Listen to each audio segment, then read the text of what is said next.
സുഹൃത്തുക്കളെ നമസ്കാരം. Nature life കോഴ്സിൻ്റെ 36ാമത്തെ ക്ലാസ്സിലേക്ക് സ്വാഗതം. നിങ്ങൾക്കും ഡോക്ടറാകാം. ഇനി ഒരുപക്ഷെ നിങ്ങൾ ഡോക്ടറായില്ലെങ്കിൽ പോലും ഒരിക്കലും രോഗിയാകേണ്ടതായി വരില്ല. നേച്ചർ ലൈഫിൻ്റെ പ്രകൃതി രീതികൾ, പ്രകൃതി ജീവനത്തിലേക്ക് കടന്നു നിൽക്കാനുള്ള ഭാഗ്യം നിങ്ങൾക്കുണ്ടായാൽ നിങ്ങളുടെ ജീവിതം രോഗങ്ങളിൽ നിന്ന് രക്ഷപ്പെടുകയാണ്. കോവിഡ് ലോകമൊട്ടാകെ താണ്ഡവ നൃത്തമാടി എന്നാണ് പറയപ്പെടുന്നത്. പക്ഷേ പ്രകൃതി ജീവനം പാലിക്കുന്ന ഒരാളും അതിൽ പെട്ടിട്ടില്ല എന്നുള്ളത് അഭിമാനപൂർവം ഞങ്ങൾ പറയുകയാണ്.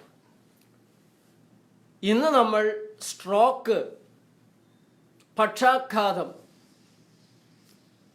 വ്യാപകമാകുകയാണ് നമ്മുടെ നാട്ടിൽ. സ്ട്രോക്ക് നമ്മുടെ ബന്ധത്തിൽ ഒരാളെങ്കിലും സ്ട്രോക്ക് അനുഭവിച്ച്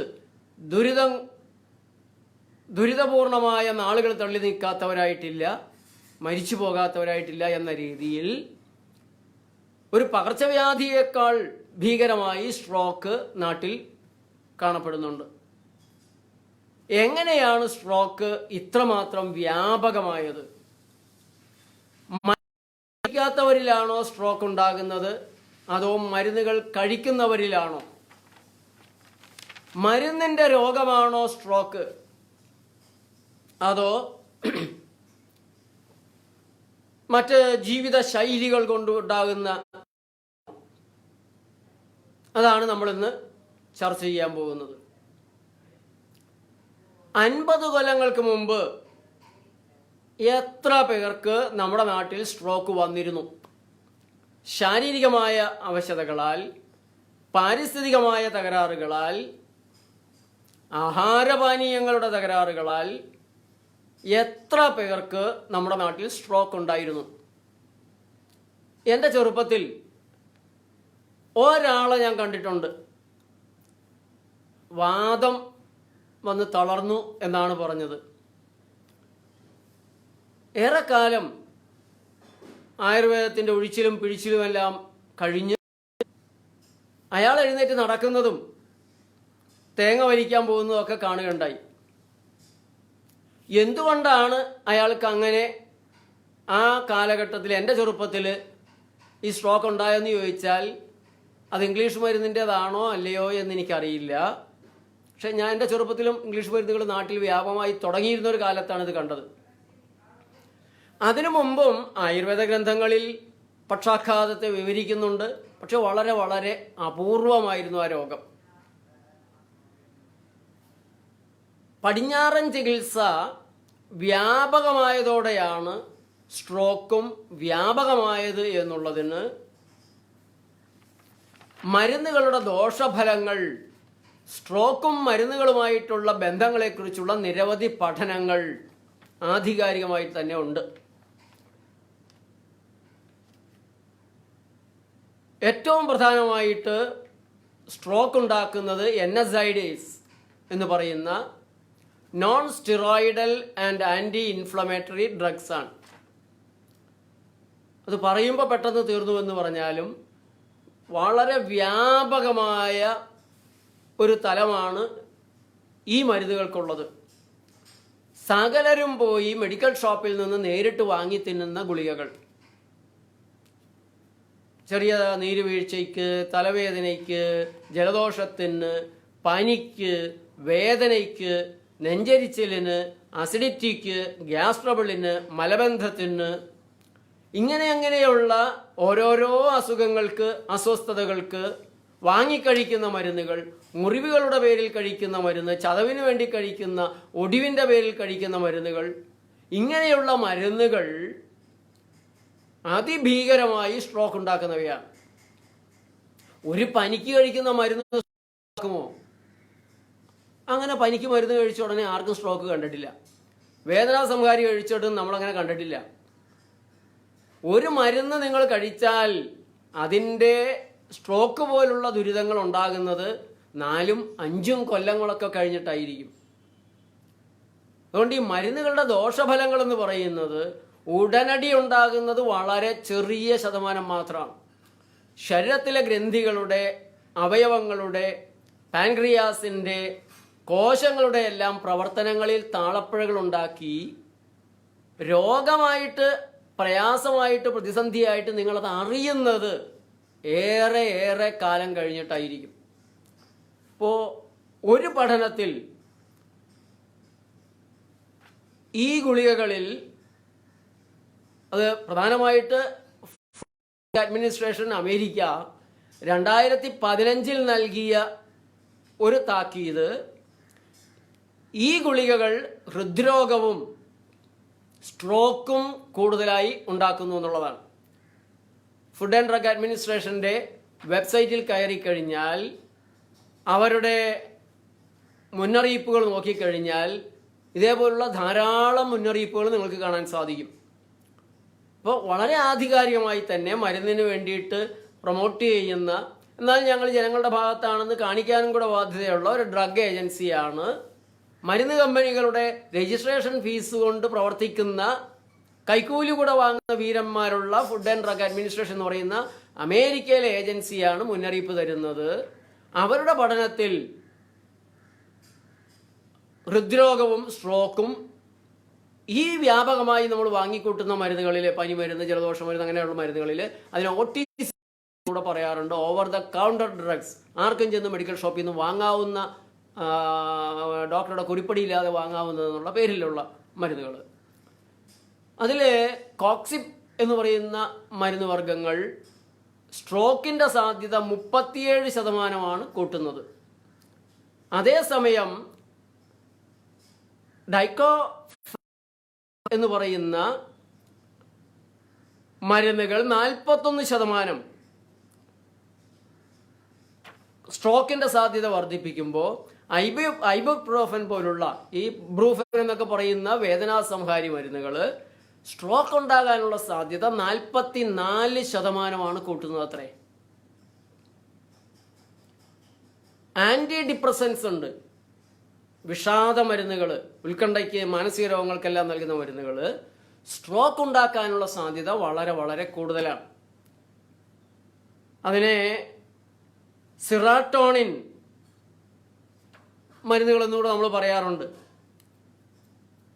ആ സിറാട്ടോണിൻ മരുന്നുകൾ ആത്മഹത്യ കൂടെ ചെയ്യിപ്പിക്കുന്ന മരുന്നുകളാണ്. വിഷാദത്തിനുള്ള മരുന്നുകൾ ആത്മഹത്യാ പ്രവണത കൂട്ടുന്ന, ആത്മഹത്യാ ചിന്തകൾ കൂട്ടുന്ന, ആത്മഹത്യ ചെയ്യിപ്പിക്കുന്ന മരുന്നുകൾ കൂടിയാണ്.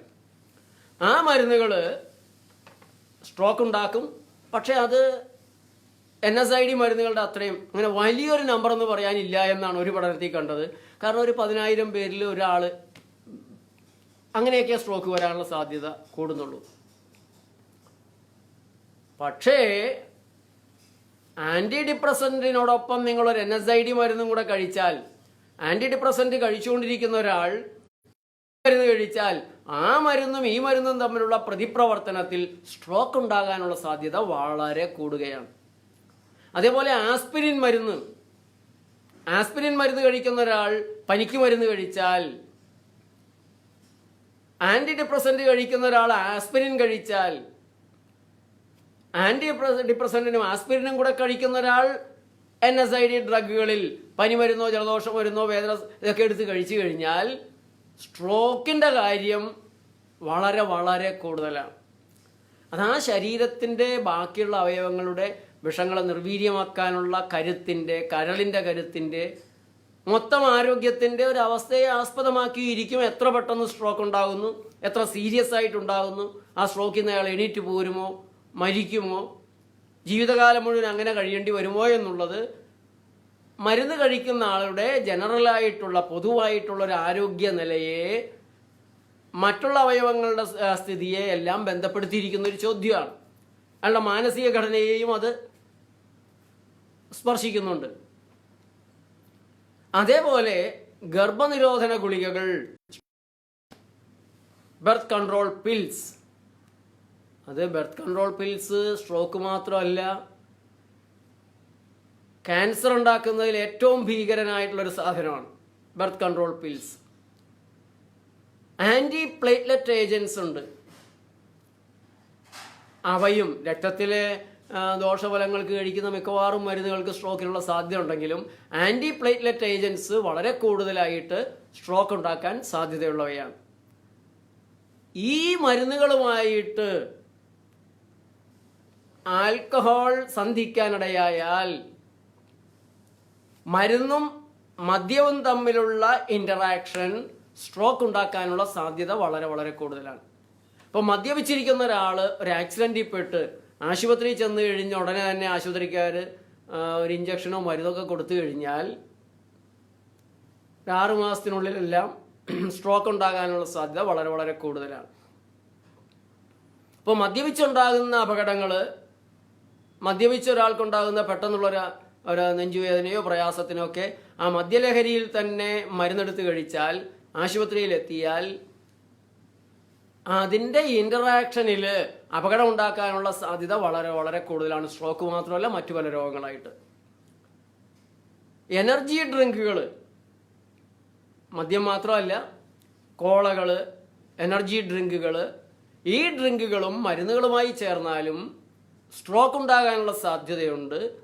എനർജി ഡ്രിങ്കുകൾ മാത്രവും സ്ട്രോക്ക് ഉണ്ടാക്കാൻ സാധ്യതയുണ്ട്, പക്ഷെ വളരെ കൂടുതൽ അളവിൽ കഴിക്കുകയാണെങ്കിൽ. അതും ഒരു കുടിക്കുന്ന ശരീരത്തിൻ്റെ പ്രായം, അതേപോലെ മറ്റവയവങ്ങളുടെ അവസ്ഥ, ഇങ്ങനെയുള്ള നിരവധി കാര്യങ്ങളുമായി ബന്ധപ്പെട്ടാണ് ആഹാരപാനീയങ്ങൾ ഒരാളുടെ ശരീരത്തിൽ പ്രയാസങ്ങൾ ഉണ്ടാക്കുക. അപ്പോൾ ആധുനിക ഭക്ഷണത്തിൽ നിന്നല്ലാതെ പ്രകൃതിദത്തമായ ഭക്ഷണ സാധനങ്ങളിൽ നിന്ന് ഇതുപോലുള്ള സ്ട്രോക്കുകൾ, അങ്ങനെയുള്ള കുഴപ്പങ്ങൾ ഉണ്ടാകാനുള്ള സാധ്യതയുമില്ല. പിന്നെ സ്ട്രോക്ക് വന്നു കഴിഞ്ഞാൽ മരുന്നുകൾ, സ്ട്രോക്ക് വന്നു കഴിഞ്ഞാൽ നൽകുന്ന മരുന്നുകൾ കൂടുതൽ സ്ട്രോക്ക് ഉണ്ടാക്കുന്നവയാണത്രേ. നേരെ അവയവങ്ങൾക്ക് പലതിനും, കരളിനും കിഡ്നിക്കും കൂടെ തകരാറുണ്ടാക്കുന്ന മരുന്നുകളാണ് സ്ട്രോക്ക് വന്നു കഴിഞ്ഞാൽ കൊടുക്കാനുള്ളത്. ആസ്പിരിൻ മരുന്നാണെങ്കിലും സ്റ്റാറ്റിൻ, ഈ കൊളസ്ട്രോളിൻ്റെ മരുന്നൊക്കെ എടുത്ത് കൊടുക്കും. വേറെ എന്ത് ചെയ്യാനാ? സ്ട്രോക്ക് പോലുള്ളൊരു സാധനത്തിന് യഥാർത്ഥത്തിൽ ഒരു മരുന്നും അവരുടെ കയ്യിലില്ല. പക്ഷെ മരുന്നില്ല, ഞങ്ങൾക്ക് ചികിത്സിക്കാൻ പറ്റില്ല. മരുന്നില്ലെങ്കിലും ചികിത്സിക്കുക എന്നുള്ളതാണല്ലോ. ഇപ്പോൾ കൊറോണയ്ക്ക് വേണ്ടില്ലേ, മരുന്നില്ല, എന്നാലും ഞങ്ങൾ ചികിത്സിക്കും. വേറെ നിങ്ങളാരും ചികിത്സിക്കരുത്. ആയുർവേദക്കാർ, ഹോമിയോ, പ്രകൃതി ചികിത്സ, യുനാനി ഒന്നും ചികിത്സിക്കരുത്. കോവിഡ് രോഗികൾ പ്രകൃതി ചികിത്സ ചെയ്യാൻ വന്നാൽ, ആയുർവേദത്തിന് പോയാൽ, ഹോമിയോയ്ക്ക് പോയാൽ മരുന്നേ ഇല്ലാതെ മാറുന്ന, പച്ചവെള്ളവും കുടിച്ച് ഉപവസിച്ചാൽ തന്നെ മാറിപ്പോണ ഒരു സാധനമാണ്. അപ്പോൾ ഈ മരുന്നെന്നുള്ള പേരിൽ എന്തെങ്കിലുമൊക്കെ കഴിച്ചും കഴിക്കാതെയും ഇത് മാറിക്കഴിഞ്ഞാൽ പിന്നെ ഈ കോവിഡിൻ്റെ പേരിലുള്ള ടെസ്റ്റ് കിറ്റിൻ്റെ വിൽപ്പന ആയിരക്കണക്കിന് രൂപയുടെ വിലയല്ല ഒരു കിറ്റിന്. ഒരു കോവിഡ് രോഗിയുടെ മരുന്ന് കൊടുക്കുന്നു പറഞ്ഞിട്ട് ലക്ഷങ്ങൾ വാങ്ങുന്ന രീതിയിലാണ് ചികിത്സ. അപ്പോൾ ബാക്കിയുള്ള ചികിത്സാ മേഖലകളിലേക്ക് ആളുകൾ പോയാലുള്ള കുഴപ്പം അത് മരുന്നൊന്നുമില്ലാതെ തന്നെ മാറിപ്പോകുന്നതാണെന്ന് തിരിച്ചറിയും. ഈ കളികളൊന്നും നടക്കില്ല. അപ്പോൾ സ്റ്റാറ്റിൻ മരുന്നുകൾ എന്തെങ്കിലുമൊക്കെ മരുന്നെടുത്ത് കൊടുക്കും. ഇപ്പോൾ പ്ലാവിക്സ് എന്ന് പറഞ്ഞൊരു മരുന്നുണ്ട്, വളരെ ദോഷം ചെയ്യുന്നതാണ്, ബ്ലീഡിങ് ഉണ്ടാക്കുന്നതാണ്. ആസ്പിരിൻ കൊടുക്കാറുണ്ട്, അത് വയറ്റിൽ ബ്ലീഡിങ് ഉണ്ടാക്കാം, തലയിൽ കൂടുതൽ ബ്ലീഡിങ് ഉണ്ടാക്കും, മോണയിൽ, അതേപോലെ തന്നെ ബ്രെയിനിലുമൊക്കെ നിരവധി തരത്തിലുള്ള കുഴപ്പങ്ങൾ ഉണ്ടാക്കുന്ന, കണ്ണിൽ വരെ ബ്ലീഡിങ് ഉണ്ടാക്കുന്ന മരുന്നുകളാണ്. സ്റ്റാറ്റിൻ മരുന്നുകൾ മസിൽ ഡാമേജ് ഉണ്ടാക്കും, കരളിൽ, വൃക്കകളിൽ, തലച്ചോറിൽ തകരാറുണ്ടാക്കും. റാബ്ഡോമിയോളിസ് എന്ന് പറയുന്ന ഒരു രോഗമാണ് ഈ സ്റ്റാറ്റിൻ മരുന്നുകൾ പുതുതായി നമുക്ക് സംഭാവന ചെയ്തിട്ടുള്ളത്. അപ്പോൾ ഇതൊക്കെയാണ് സ്ട്രോക്ക് എങ്ങനെ ഉണ്ടാകുന്നു, എന്തുകൊണ്ട് ഇത്ര കൂടുന്നു, എന്തുകൊണ്ടാണ് വർഷങ്ങളായി ചികിത്സ നടത്തിക്കൊണ്ടിരിക്കുന്ന ആളുകൾക്കാണ് സ്ട്രോക്ക് ഉണ്ടാകുന്നത്, ആശുപത്രി കിടക്കുമ്പോൾ സ്ട്രോക്ക് ഉണ്ടാകുന്നു, ഡോക്ടർ പറഞ്ഞ മരുന്നുകൾ കൃത്യമായി കഴിച്ചുകൊണ്ടിരിക്കുമ്പോൾ സ്ട്രോക്ക് ഉണ്ടാകുന്നു, നിരന്തരം പ്രഷറിന് മരുന്ന് കഴിച്ചുകൊണ്ടിരിക്കുന്ന ആളുകൾക്കാണ് സ്ട്രോക്ക് വരുന്നത്. അപ്പോൾ അത് മരുന്ന് മുടങ്ങിയിട്ടാണെന്ന് പറയും, മുടങ്ങിയിട്ടുണ്ടാകും. ഹൃദ്രോഗത്തിൻ്റെ മരുന്ന് കഴിച്ചുകൊണ്ടിരിക്കുന്നവർക്കായിരിക്കും. അപ്പോൾ ഈ മരുന്നുകൾ കഴിക്കുന്ന ആളുകൾ ആ മരുന്നിൻ്റെ കൂടെ വേറൊരു മരുന്ന് കഴിക്കേണ്ടി വരുമ്പോൾ, ചില ആഹാരപാനീയങ്ങൾ കഴിക്കുമ്പോൾ, മദ്യം കഴിക്കുമ്പോൾ ഒക്കെ വലിയ വലിയ അപകടം ഉണ്ടാവുകയാണ്. ഇനി എങ്ങനെയാണ് സ്ട്രോക്ക് വരാതെ നമുക്ക് നമ്മുടെ ആരോഗ്യത്തെ സംരക്ഷിക്കാൻ സാധിക്കുക? അച്ചടക്കം, സംയമനം, ഉപവാസം, 24 മണിക്കൂറും തിന്നുകൊണ്ടേയിരിക്കുന്ന, അത് താങ്ങാൻ കഴിയുന്ന ഒരു സാധനമല്ല മനുഷ്യ ശരീരം. ഒരു നേരത്തെ ഭക്ഷണമേ അതിനാവശ്യമുള്ളൂ. 2 നേരം കഴിച്ചോട്ടെ, പോട്ടെ 3 നേരവും കഴിച്ചോട്ടെ. ആ 3 നേരത്തിൽ 1 നേരം പഴങ്ങളായിരിക്കണം, അല്ലെങ്കിൽ വേവിക്കാത്ത പച്ചക്കറികളും അണ്ടിപ്പരിപ്പ് വർഗ്ഗങ്ങളും മുളപ്പിച്ചതുമാവണം. എന്നും അല്പം ബദാമോ കപ്പലണ്ടിയോ കടലയോ ചെറുപയറോ എള്ളോ മുളപ്പിച്ചത് അല്ലെങ്കിൽ വെള്ളത്തിലിട്ട് കുതിർത്തിയത് രാവിലെയും ഉച്ചയ്ക്കുള്ള ഭക്ഷണത്തിൽ എപ്പോഴും കഴിക്കണം. 1 നേരത്തെ ഭക്ഷണം നിങ്ങൾ പഴങ്ങളാക്ക്, വേവിക്കാത്ത പച്ചക്കറികളാക്ക്.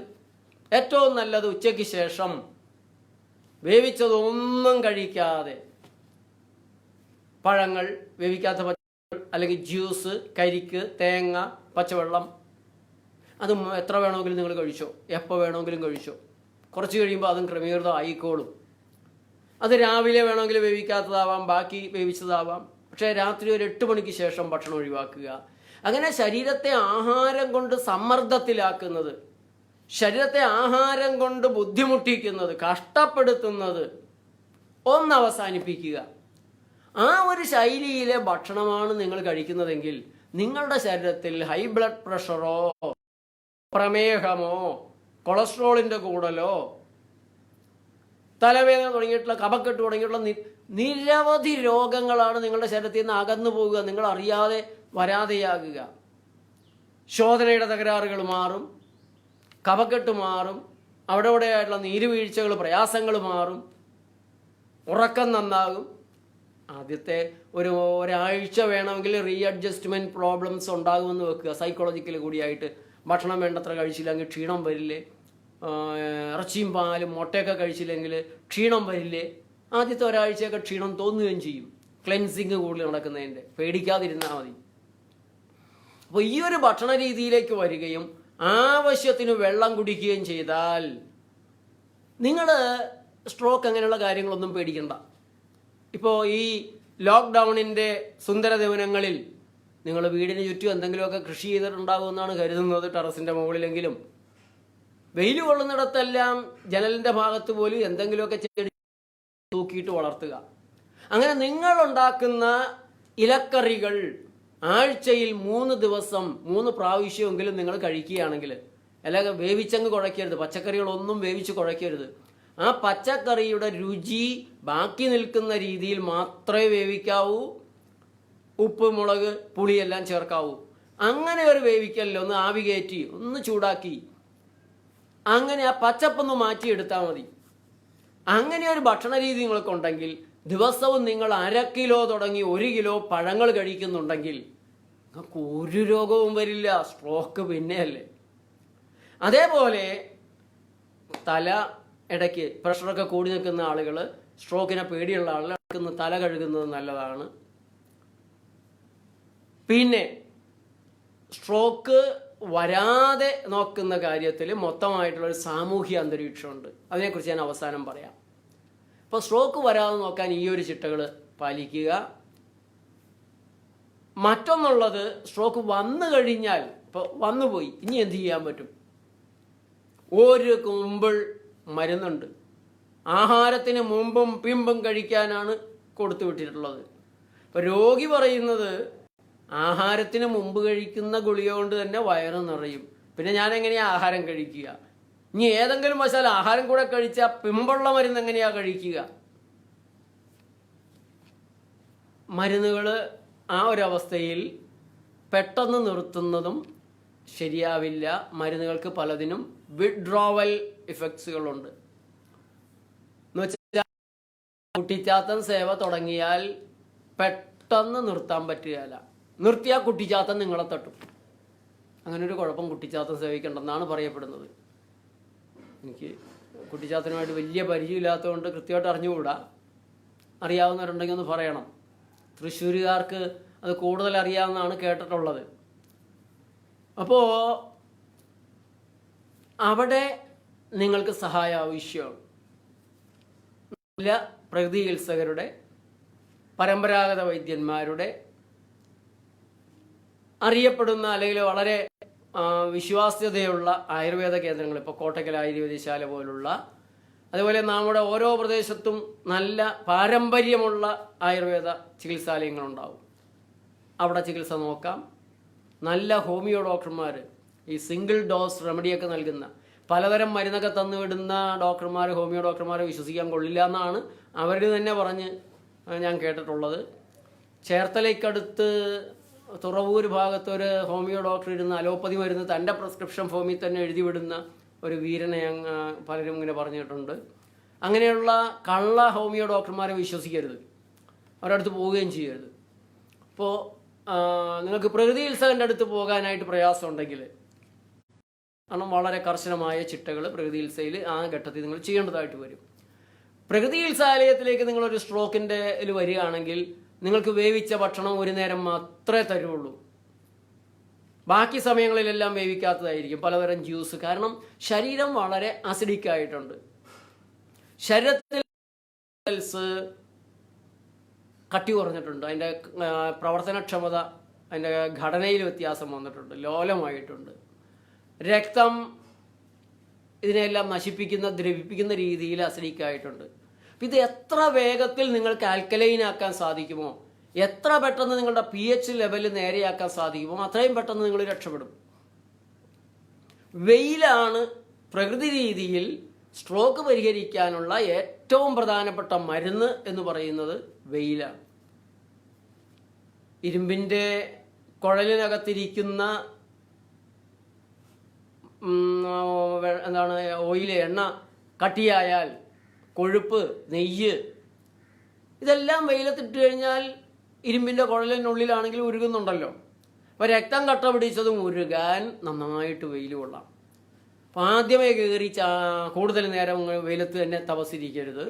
ചൂട് കുറഞ്ഞ വെയിൽ കൊണ്ട് പതുക്കെ സമയം നീട്ടി, അത് കഴിഞ്ഞാൽ ഒന്ന് തല കഴുകി അങ്ങനെ വരിക. യോഗ, ഞാൻ നിങ്ങളോട് ചോദിക്കട്ടെ, യോഗയിലെ ആസനങ്ങളിൽ ലളിതമായ ആസനങ്ങൾ മുടങ്ങാതെ ചെയ്യുന്ന ആർക്കെങ്കിലും നിങ്ങൾ ഈ സ്ട്രോക്ക് കണ്ടിട്ടുണ്ടോ? യോഗ ചെയ്യുക എന്ന് പറയുമ്പോൾ ഒപ്പം യമനിയമങ്ങൾ കൂടെ പാലിക്കണമെന്നുണ്ട്. യമനിയമങ്ങൾ എന്ന് പറഞ്ഞാൽ അത് യോഗയെക്കുറിച്ച് ചെയ്യുന്ന സമയത്ത് വിശദമായിട്ട് പറയാം. അപ്പോൾ അതിൽ അല്പം ചിട്ടകൾ, അതാണ് ഈ പ്രകൃതി ജീവനത്തിൻ്റെ ചിട്ടകളായിട്ട് വരുന്നത്. ഞാൻ ഒരു കാര്യം നിങ്ങളോട് പറയാം. ഞാനിപ്പോൾ ഒരു 39 കൊല്ലത്തോളമായി ചികിത്സാ രംഗത്തുണ്ട്. ആദ്യകാലത്ത് അത്രമാത്രം പൂർണ്ണമായി ഞാനതിൽ മുഴുകിയിരുന്നില്ല. വർമാജിയിൽ നിന്നും രാഘവൻ തിരുവൽപ്പാട്, വൈദ്യഭൂഷൺ രാഘവൻ തിരുവൽപ്പാട്, അദ്ദേഹത്തിൽ നിന്നും, അതിനു മുമ്പ് ഗുജറാത്തിലായിരിക്കുമ്പോഴും ഒക്കെ പല ഭാഗത്തു നിന്നായി കിട്ടിയ ചെറിയ ചെറിയ വിവരങ്ങൾ വെച്ച് സുഹൃത്തുക്കളെ സഹായിച്ചു പോന്നു. അവിടം തുടങ്ങി ഈ സമയം വരെ പ്രകൃതി ജീവനം ചെയ്ത് പോന്നിട്ടുള്ള ആളുകളിൽ സ്ട്രോക്ക് വന്നു വീണു എന്ന് പറയാൻ അങ്ങനെ ആരെയും കണ്ടിട്ടില്ല. ഒരു മാരകമായ ഒരു രോഗം വന്ന് പെട്ടെന്ന് ഗതികേടായെന്ന് പറയാനായിട്ട് ആകെ ഒരു 10-12. അത് ഈ പ്രകൃതി ജീവനത്തിലേക്ക് അവർ വന്നത് അവർ റിട്ടയർമെൻറ്റിന് ശേഷം വന്നു. അതുവരെ കഴിച്ച മരുന്നുകൾ, ആകെ കൂടെ മോശമായ ശരീരത്തിൻ്റെ ഒരു ഘട്ടത്തിൽ വന്ന ആളുകളൊക്കെയാണ്. അങ്ങനെ അല്ലാതെ ഒരുവിധം ചിട്ടകൾ പാലിച്ച് കുറച്ച് നാളായി വന്നിരിക്കുന്ന ഈ പ്രകൃതി ചികിത്സാ രംഗത്തുള്ള ആരും ഒരു സ്ട്രോക്കിൽ വന്ന് പെട്ടതായിട്ട് കണ്ടിട്ടില്ല. മറ്റു രാജ്യങ്ങളിലെ പേഷ്യൻസിലാണെങ്കിലും കണ്ടിട്ടില്ല. നേരെ മറിച്ച്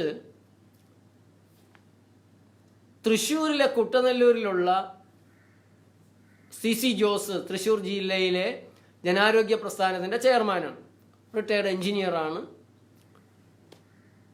അദ്ദേഹം ഞങ്ങളുടെ ഒരു ഉപവാസം കഴിഞ്ഞപ്പോൾ ഈ കീടനാശിനികൾക്കെതിരെ എല്ലാ വർഷവും ഓഗസ്റ്റ് 6 തുടങ്ങി 9 വരെ ഒരു മൗന ഉപവാസം ജനാരോഗ്യ പ്രസ്ഥാനം നടത്താറുണ്ട്. കഴിഞ്ഞ 13 കൊല്ലമായി ഈ സമരത്തിന് വേണ്ടിയുള്ള ഒരുക്കം, ഞങ്ങൾ ഒരുക്കുന്ന ഈ പ്രക്രിയ നടന്നു വരികയാണ്. കുറേ മാറ്റങ്ങൾ സമൂഹത്തിൽ അതിനോടൊപ്പം വരുന്നത് ഞങ്ങൾ കാണുന്നുണ്ട്. കേരളത്തിലെ ജൈവ കൃഷി പ്രസ്ഥാനം വലിയ മുന്നേറ്റം കീടനാശിനി ഇല്ലാത്ത കൃഷിയിൽ കേരളത്തിൽ ഉണ്ടാക്കിയിട്ടുണ്ട്. സർക്കാർ അത് ഏറ്റെടുത്തതോടെ കുറേയും കൂടെ മുന്നോട്ട് പോയിട്ടുണ്ട്.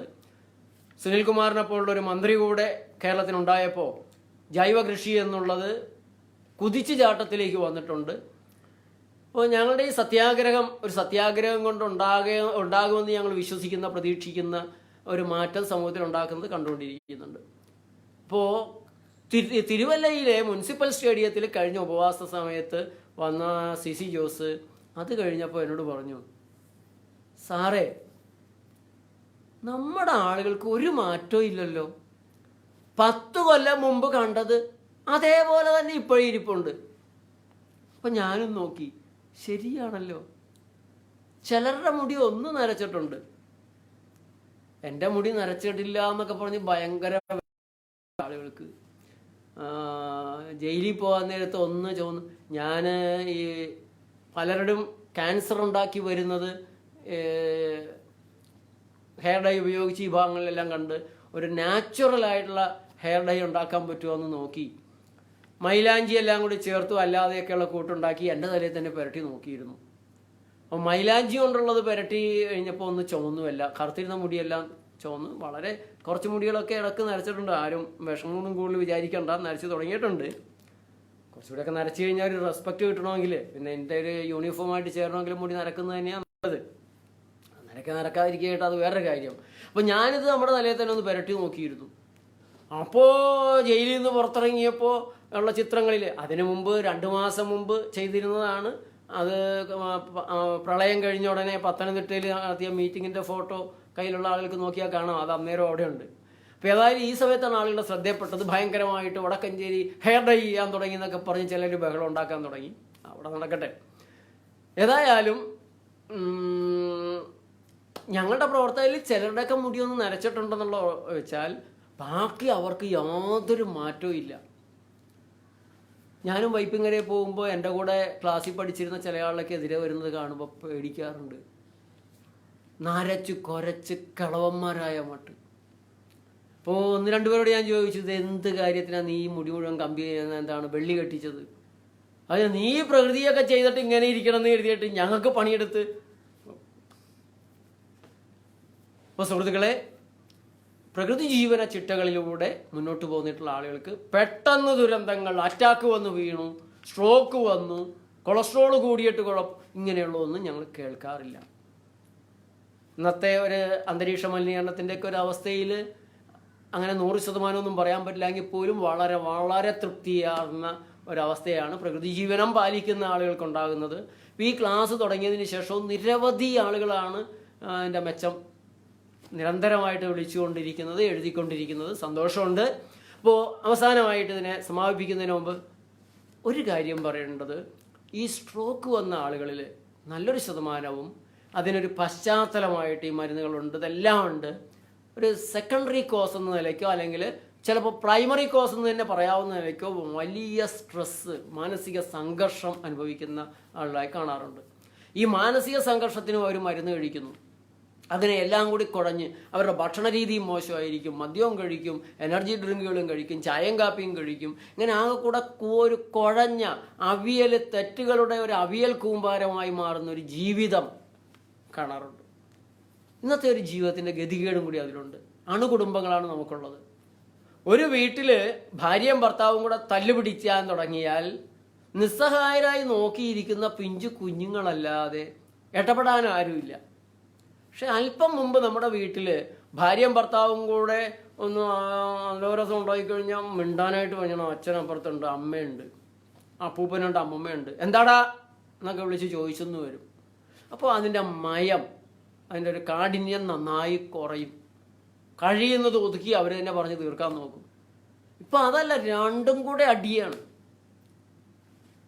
പിന്നെ സമൂഹത്തിൽ ചില ഷോക്ക് അബ്സോർബറുകൾ നമുക്കുണ്ടായിരുന്നു. അത് ഇപ്പോൾ ക്രിസ്ത്യാനികളാണെങ്കിൽ പള്ളിയിൽ പുരോഹിതനായിരിക്കാം. ഈ കുംഭസാരം എന്ന് പറഞ്ഞിട്ട് ക്രിസ്ത്യാനികൾക്ക് ഒരു തെറ്റ് പറ്റിക്കഴിഞ്ഞാൽ പള്ളിയിൽ അച്ഛനോട് ചെന്ന് ഒറ്റയ്ക്ക് പറയാം, അച്ഛനത് പുറത്ത് പറയാൻ പാടില്ല എന്നാണ്. എന്ത് കുറ്റം പറഞ്ഞാലും പുറത്ത് പറയാൻ പാടില്ല. പക്ഷേ ഇന്ന് അങ്ങനെയല്ല. എന്തെങ്കിലും കുറ്റം ആരെങ്കിലും വന്ന് പറഞ്ഞിട്ടുണ്ടെങ്കിൽ അത് പോലീസിൽ അറിയിച്ചില്ലെങ്കിൽ നിങ്ങൾ കൂടെ പ്രതിയാകും. ഓരോ കുറ്റത്തെയും കേസാക്കണം എന്നുള്ളതാണ് രാജ്യത്തിൻ്റെ താല്പര്യം, രാഷ്ട്രീയത്തിൻ്റെ താല്പര്യം. എന്താ കാര്യം? ഓരോ കേസും ചുരുങ്ങിയത് 3 ലക്ഷത്തിൻ്റെ കച്ചവടം ഉറപ്പാക്കുന്നു. വക്കീലിന്, ഗുമസ്തന്, ടൈപ്പ് ചെയ്യുന്നവർക്ക്, പേപ്പർ വിൽപ്പന, കോടതിയുടെ പ്രവർത്തനം നന്നാകുന്നു, പ്രതിപക്ഷ ഗവൺമെൻറ്റിൻ്റെ വക്കീലിന് ഫീസ് കിട്ടുന്നു, ജോലി കിട്ടുന്നു, ജഡ്ജിമാർക്ക് കൂടുതൽ കേസ് വരുന്ന ജഡ്ജിമാർക്ക് പ്രൊമോഷൻ ഉണ്ടാകുന്നു, ജഡ്ജിമാരുടെ കോടതിയിലുള്ള ക്ലർക്ക്, ആമീൻ തുടങ്ങിയിട്ടുള്ള ഭൂതഗണങ്ങൾക്കെല്ലാം ജീവിക്കാൻ സാധിക്കുന്നു. ജയിലിനൊരു അഭിവൃദ്ധി ഉണ്ടാകുന്ന കൂടുതൽ ആളെ അങ്ങോട്ട് വിടുമ്പോഴാണ്. ജയിലുമായിട്ട് ബന്ധപ്പെട്ട അങ്ങനെ ഭയങ്കരമായിട്ട് ഓരോ കേസും ഒരു കമേഴ്ഷ്യൽ ആക്ടിവിറ്റി ആയിട്ട്, കമേഴ്ഷ്യൽ ഉത്സവമായിട്ട് മാറുന്നത് കൊണ്ട് ആധുനിക സമൂഹത്തിൽ ഒരാൾക്കൊരു തെറ്റ് പറ്റിപ്പോയാൽ അതിന് കരുണയില്ല, അതിന് ക്ഷമയില്ല, കേസും ശിക്ഷയുമാണ്. പക്ഷെ നമ്മുടെ സമൂഹങ്ങളിൽ അങ്ങനെയല്ലായിരുന്നു. ഒരു തെറ്റ് പറ്റിപ്പോയാൽ അതിന് പശ്ചാത്തപിക്കാനും ഒക്കെയുള്ള അവസരങ്ങൾ. ഇപ്പോൾ ക്രിസ്ത്യൻ ജീവിതത്തിൽ ഈ കുമ്പസാരം എന്ന് പറയുന്നത്, അപ്പം അതിൽ അപകടങ്ങൾ ഇല്ലയെന്നല്ല, സ്ത്രീകളെ കന്യാസ്ത്രീമാർ കുമ്പസാരിപ്പിച്ചാൽ മതി എന്നുള്ള ഒരു വലിയ വാദം ക്രിസ്തുമതത്തിലെ നവീകരണത്തിന് വേണ്ടി പ്രവർത്തിക്കുന്ന, പ്രത്യേകിച്ച് ഓസാനയുടെ ചുമതല ഉണ്ടായിരുന്ന അമരക്കാരനായിരുന്ന പുലികുത്തിയിൽ, അദ്ദേഹത്തിന് ശേഷം ഇപ്പോൾ ജോർജ് മൂലിയച്ചാലിലും സുഹൃത്തുക്കളും കൂടെ അത് വലിയൊരു മൂവ്മെൻ്റായിട്ട് ഉയർത്തിക്കൊണ്ടുവരാൻ ശ്രമിക്കുന്നുണ്ട്. അപ്പോൾ എന്തൊക്കെ പറഞ്ഞാലും അതിന് പോരായ്മകളുണ്ടെങ്കിൽ പറഞ്ഞാൽ പോലും അത് തന്നെയായിരുന്നു ആ വിഭാഗത്തിൽ കൂടുതലായിട്ടുള്ളത്. അപ്പോൾ അങ്ങനെയുള്ള ഈ ഷോക്ക് അബ്സോർബിങ് മെത്തേഡുകളെല്ലാം അപ്രത്യക്ഷമാകുകയാണ്. ആളുകൾക്ക് അതിലുള്ള വിശ്വാസവും കുറഞ്ഞു വരികയാണ്. പ്രായം ചെന്ന ആളുകളെ ബഹുമാനിക്കുക, അവരുടെ ഉപദേശം തേടുക എന്നുള്ളൊരു പ്രവണതയും ഇല്ലാതെയായി. അപ്പോൾ അങ്ങനെയെല്ലാം വരുമ്പോൾ ഈ സ്ട്രെസ് ലെവൽ വളരെ കൂടുകയാണ്. ബിസിനസ്സിൽ പരാജയം ഉണ്ടാകുമ്പോൾ, ജോലി പിരിച്ചുവിടപ്പെടുമ്പോൾ, അങ്ങനെയൊക്കെയുള്ള ഘട്ടങ്ങളിൽ ഒരു ആശ്വാസ വാക്ക് പറയാൻ നഗരങ്ങളിലെല്ലാം താമസിക്കുന്ന ആളുകൾക്ക് ആരുമില്ലാത്തൊരവസ്ഥയിൽ കഴിയുന്നില്ല. അപ്പോൾ ഈ മാനസികമായ സംഘർഷങ്ങളെ താങ്ങാൻ സാധിക്കണമെങ്കിൽ നിങ്ങൾക്ക് കൃത്യമായി ജീവിത വിഷയങ്ങളെക്കുറിച്ചുള്ള ഒരു ട്രെയിനിങ് കിട്ടണം. എങ്ങനെയാണ് മാനസിക സംഘർഷങ്ങളെ കാണേണ്ടത്, ബാക്കിയ സംഭവങ്ങളെ കാണേണ്ടത്, കൈകാര്യം ചെയ്യേണ്ടത് എങ്ങനെയാണ്? അപ്പോൾ അതിൽ ഗീതാകാരം പറയുന്നുണ്ട്, നിർമ്മമോ നിരഹങ്കാര നിരാഹാരസ്യ ദേഹിന രസവർജൻ രസോപ്പസ്യ പരം ദൃഷ്ട്വാ നിവർത്തതേ ഖേഷു അനതിഗ്നമനാഹ സുഖേഷു വിഗത സ്പൃഹ വീതരാഗ ഭയക്രോധ സ്ഥിതീർമുനിരുച്യതേ ധ്യായതോ വിഷയാൻ പുംസ സംഘസ്തേഷു ഉപജായതേ സംഘാസംജായതേ കാമ കാമാത് ക്രോധോഭിജായതേ ക്രോധാത് ഭവതി സമ്മോഹ സമ്മോഹാ സ്മൃതി വിഭ്രമ സ്മൃതിഭ്രംശാത് ബുദ്ധിനാശോ ബുദ്ധിനാശാത് പ്രണശ്യതേ. ഇങ്ങനെയുള്ള ആ വാക്യങ്ങൾ അർത്ഥമറിഞ്ഞ് ഉണ്ടെങ്കിൽ അത് തന്നെ നൽകുന്ന ഒരു കരുത്തുണ്ട് ജീവിതത്തിന്. ഈ ഭഗവത്ഗീതയെ ഒരു മതഗ്രന്ഥമായിട്ട് ഞാൻ കരുതുന്നില്ല. അത് ജീവിതം എങ്ങനെയായിരിക്കണം, ജീവിതത്തിലെ പ്രതിസന്ധികളെ എങ്ങനെ നേരിടണം, മുന്നോട്ട് പോകാനാവാത്ത രീതിയിൽ പതറി നിൽക്കുന്ന ഘട്ടത്തിൽ എന്താണ് നീ ചെയ്യേണ്ടത്, നിന്റെ കടമ എന്താണ്, ഇതുപോലുള്ള ജീവിത വിഷയങ്ങളെ കൈകാര്യം ചെയ്യുന്ന ഒരു സുന്ദരമായ സൈക്കോളജിക്കൽ ഗ്രന്ഥമാണ് ഈ ഭഗവത്ഗീത. അത് സയൻസിൻ്റെ രീതിയിൽ കണ്ടു കഴിഞ്ഞാൽ കാര്യങ്ങൾ വേറൊന്നാണ്. വിശ്വാസത്തിൻ്റെ തലം വിടുക. സയൻസിൻ്റെ, ശാസ്ത്രത്തിൻ്റെ രീതിയിൽ അതിനെ ഒന്ന് അപഗ്രഥിച്ച് നോക്കാം. അതിന് നിങ്ങളെ സഹായിക്കുന്നത് സി രാധാകൃഷ്ണൻ എന്ന നോവലിസ്റ്റിൻ്റെ, ശാസ്ത്രജ്ഞൻ്റെ ഗീതാദർശനം എന്നുള്ള പുസ്തകമാണ്. കണ്ടുപിടിക്കുക, തേടി പിടിച്ച് വാങ്ങുക. ഇപ്പോൾ ആഴ്ചയിൽ 2 ദിവസം പുസ്തകശാലകൾ തുറക്കാമെന്നായിട്ടുണ്ടല്ലോ. കഴിയുന്നത്ര പുസ്തകങ്ങൾ വാങ്ങുക, നല്ല പുസ്തകങ്ങൾ. KP കേശവമേനോൻ്റെ നാം മുന്നോട്ട് വായിക്കാത്തവരാരെങ്കിലും ഉണ്ടെങ്കിൽ നിർബന്ധമായിട്ട് വായിക്കണം. ജീവിത വിജയത്തിന്, പ്രശ്നങ്ങൾ പരിഹരിക്കാൻ, സംഘർഷം. ഈ ഗീതാദർശനം ഒറ്റയിരിപ്പിനൊന്നും വായിക്കാമെന്ന് കരുതരുത്. 1-2 പേജ് 1-2 പ്രാവശ്യം വായിച്ചിട്ട് മാത്രം അടുത്തേക്ക് കിടക്കുക. ഇത്രയും സുന്ദരമായ ഒരു വ്യാഖ്യാനം ഗീതയ്ക്ക് ഞാൻ വേറെ കണ്ടിട്ടില്ല. പിന്നെ വിനോബാ ഭാവെയുടെ ഗീതാ പ്രവചനം എന്നൊരു പുസ്തകമുണ്ട്. അത് വളരെ ലളിതമാണ്. അദ്ദേഹത്തെ പിടിച്ച് ജയിലിലിട്ടപ്പോൾ സഹതടവുകാർക്ക് വേണ്ടിയിട്ട് അദ്ദേഹം പറഞ്ഞു കൊടുത്ത ഗീതയുടെ ഏറ്റവും ലളിതമായ വ്യാഖ്യാനമാണ്. അപ്പോൾ ഈ ഞാൻ ഈ ചൊല്ലിയ ഭാഗങ്ങളുടെയൊക്കെ വിശദമായിട്ട് അറിയണമെന്നുണ്ടെങ്കിൽ വേണമെങ്കിൽ അതൊരു ദിവസം നമുക്ക് വിശദമായിട്ട് സംസാരിക്കാം. നിങ്ങളുടെ താല്പര്യം അനുസരിച്ച് അത് ചെയ്യാം. ഏതായാലും ഒരു സ്ട്രോക്ക് പോലുള്ള ആരോഗ്യ തകർച്ച, ശാരീരിക ഘടനയുടെ തകർച്ച ഒരിക്കലും നിങ്ങൾക്കുണ്ടാവാതിരിക്കട്ടെ. നന്നായി വെള്ളം കുടിക്കുക. പഴങ്ങൾ 1/2 കിലോ തുടങ്ങി 1 കിലോ ദിവസവും ഉറപ്പായിട്ട് കഴിക്കുക. അമിതാഹാരം കഴിക്കാതിരിക്കുക. അസമയത്താഹാരം കഴിക്കാതിരിക്കുക. പലതരം രുചികൾ കൂട്ടിക്കുഴച്ച് ശരീരത്തിന് ബുദ്ധിമുട്ടുണ്ടാക്കാതിരിക്കുക. ഇങ്ങനെയുള്ള കുറച്ച് കാര്യങ്ങൾ ശ്രദ്ധിക്കുക. നിങ്ങൾക്കും നിങ്ങളുടെ കുടുംബത്തിനും നമ്മുടെ നാടിനും ആയുരാരോഗ്യ സൗഖ്യം ഉണ്ടാവട്ടെ. നന്ദി, നമസ്കാരം. നാളെ നമ്മുടെ വിഷയം ലൈംഗികമായ ജീവിതമാണ്, അതിലെ ആരോഗ്യമാണ്. അതുകൊണ്ടുണ്ടാകുന്ന അതിലെ ആസക്തി ഉണ്ടാക്കുന്ന അപകടങ്ങളെക്കുറിച്ചാണ്. നാളെ രാവിലെ 10 മണിക്ക് നമുക്ക് നേച്ചർ ലൈഫ് സ്റ്റഡി കോഴ്സിൻ്റെ 37ാമത്തെ ഭാഗത്തിലേക്ക് വരാം. അതിനിടയ്ക്ക് ഇന്ന് അല്പം കൂടെ കഴിയുമ്പോൾ ഉച്ചയ്ക്ക് 2 മണിയോടെ ഒന്നുകൂടെ ലൈവിൽ വരുന്നുണ്ട്. ഇന്നലെ പറഞ്ഞ സാമൂഹിക മാറ്റത്തിൻ്റെ ഭാഗങ്ങളിൽ അല്പം കൂടെ ചേർക്കാനായിട്ട് 6 മണിക്കും പറ്റിയാൽ നമുക്ക് വീണ്ടും ഇരിക്കാം. നന്ദി, നമസ്കാരം.